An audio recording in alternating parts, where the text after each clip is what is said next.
আজ আমার ছুটি ছিল, আমার বাসায় বসে যাচ্ছি। দেখেন, হ্যালো, আসসালামু আলাইকুম। আপনার সবাই কেমন আছেন? আশা করি ভালো আছেন। আমরাও ভালো আছি। তো আমার বড় ছেলেটা হসপিটালে ভর্তি আছে। এখনও ওকে বাসায় মানে ছুটি দেয়নি যে বাসায় নিয়ে আসবো।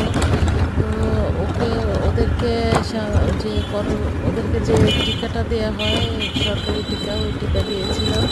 আর টিকা দেওয়ার কারণে তিনজনের জ্বর আসছে, দুজন ঠিক আছে, কিন্তু আমার বড় ছেলেটা এত পরিমাণ জ্বর যার জন্য হসপিটালে অ্যাডমিট হতে হয়েছে।